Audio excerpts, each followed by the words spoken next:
On Sunday, we saw the Broncos quarterback, Drew Lock. In fact, the Broncos rookie quarterback, Drew Lock, make his very first start in the NFL. It's awesome. He was a second-round pick. And by the way, the game could not have ended any better.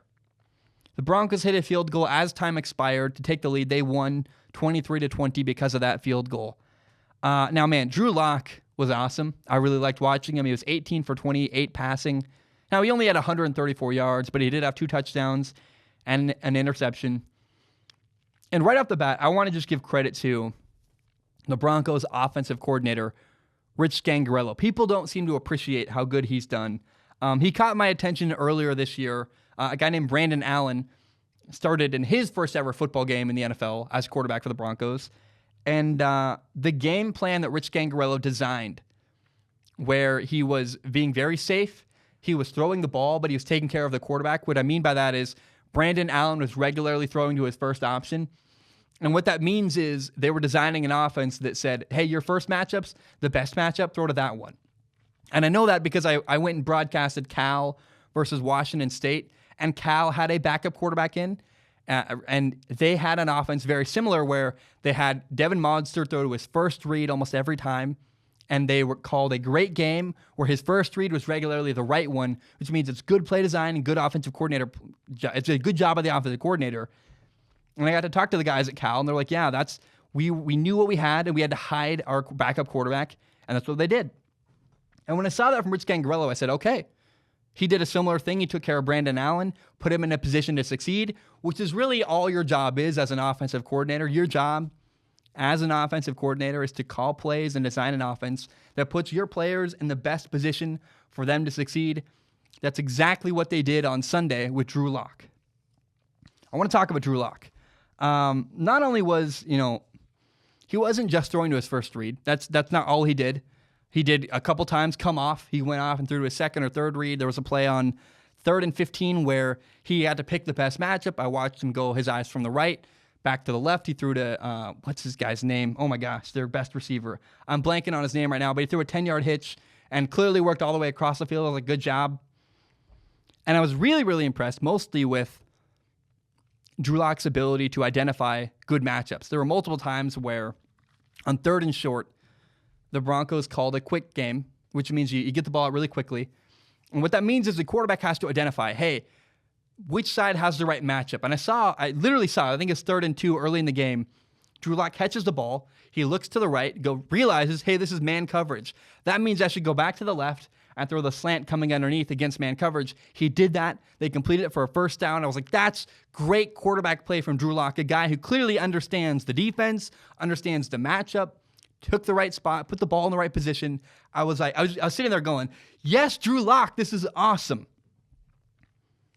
Now, I thought in the middle of the game, there was a stretch where Rich Scangarello calling plays was a little bit too conservative, where they ran the ball 3 plays in a row and ended up punting. It's like you can't, first down, second down, third down, you punt the ball away. That happened multiple times. I was like, okay, come on, Rich. You're being a little too safe, a little bit too conservative with the lead here.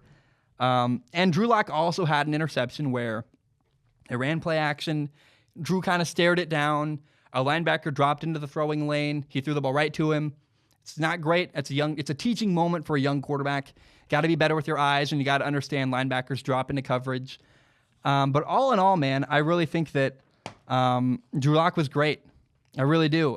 Courtland Sutton, that's the guy's name I was thinking of. Courtland Sutton had a great game. He had 4 catches for 74 yards and 2 touchdowns.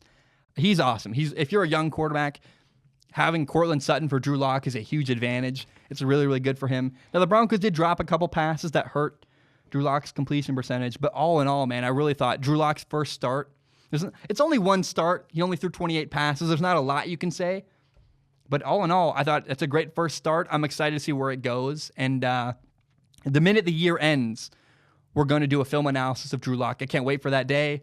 We'll have 5 games to look at and 5 games to analyze. Going to be really fun. I really can't wait for that day. I'm excited to watch the film on Drew Lock as the year progresses, and I'm just excited by it, man. I really am. I also want to say he looked sharper than he did in college. Coming out of college, my concern with Drew Lock was just he made too many bad decisions, and there were too many plays where I was like, ooh, that's just like a kind of a boneheaded bad decision. And it's clear to me, mentally, he's done the work and really prepared hard in Denver.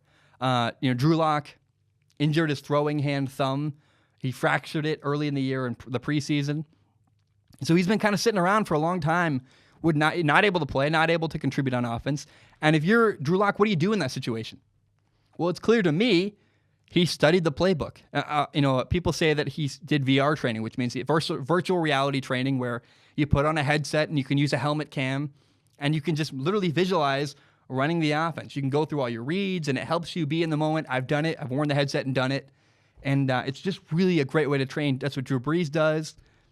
And it's very, very clear to me that Drew Lock worked really hard to prepare, to study the playbook, to study the defense he was playing against. He was ready for the moment. That's a credit to not only the coaching staff, but a credit to Drew Lock. And because of that work ethic that was very clear on Sunday, a guy who put himself and prepared himself to be ready, if I'm a Denver Broncos fan, I don't know that Drew Lock's going to light it up this year. I think he's going to have moments of bad where he throws an interception like he did on Sunday. But overall, if you're a fan of the Broncos and you're like, is our guy got it? I think he does. He clearly does the work. He clearly gets it. And if I'm a Broncos fan, I embrace Drew Lock. I say, yes, we got our guy. We got to give him patience. We got to let him continue to develop. But he's headed in the right direction. You have a guy who works his butt off, who does little things right, who can extend a play when he needs to. I was impressed by that on Sunday. If I'm a Broncos fan, I am elated. You got, finally, it seems like you got the right quarterback. I know it's one start, but you can still take a lot from that start by how well he was prepared, how well he threw the ball, his understanding of matchups. There's a lot of little things you can take away and go, the clues are there. He's done the work. He's well prepared. He's accurate. He can move a little bit.